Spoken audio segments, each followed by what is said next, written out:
le wokisme. Il faut qu'on en parle. Alors, je ne vais pas parler de la droite et de l'extrême droite et de leur tendance à élever une sorte d'épouvantail qu'ils appellent wokisme pour disqualifier toute idée à un minimum progressiste. C'est pas le sujet de la vidéo. On est d'accord, c'est des conneries. Mais ce qui va m'intéresser ici, ce sont les errements à gauche. Alors, je sais d'où vient le mot. Enfin, je pense savoir. Arrêtez-moi si je me trompe. Il me semble que ça vient des communautés afro-américaines qui, pour mieux combattre les oppressions qu'elles vivaient, devaient être conscientisées, lucides, éveillées. C'est ça, être woke. Puis il y a la droite et l'extrême droite qui ont pris le mot, qui ont ajouté le suffixe "ist" et qui ont montré du doigt cette menace, les wokistes. Puis à gauche, on s'est approprié le mot et on a dit oui, on est woke, on est wokiste. C'est pas un mal d'être woke. Ça veut dire qu'on est conscientisé, lucide, éveillé, qu'on comprend les rapports de force au sein de la société, qu'on connaît les oppressions et qu'on les combat.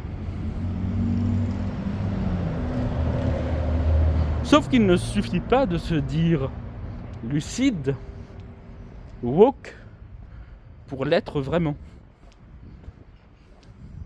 On peut adhérer à des idées bidons, erronées, dépassées, de mauvaises analyses. On peut avoir des biais.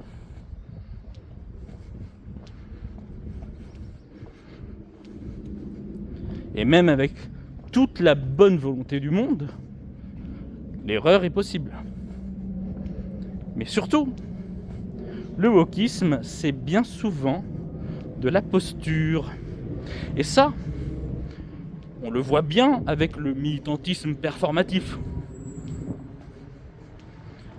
Notamment les hommes féministes qui ont intégré le vocabulaire féministe, qui ont intégré les thèses, qui lisent des livres et qui font la leçon aux autres hommes, mais aussi aux femmes. Mais quand on gratte un peu, on se rend compte qu'ils ne sont pas totalement au point, qu'ils ont des failles, voire des casseroles récentes. Puis, il y a le wokewashing. Le fait, pour une société, une entreprise, un studio, pour le cinéma ou le jeu vidéo, le fait de s'afficher comme woke, mais la réalité est tout autre.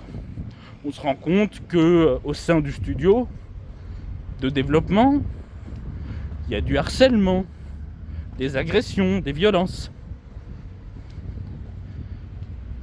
Je pense beaucoup, avec le retour de Donald Trump au pouvoir, à tous les studios qui ont abandonné leurs personnages LGBTQIA+.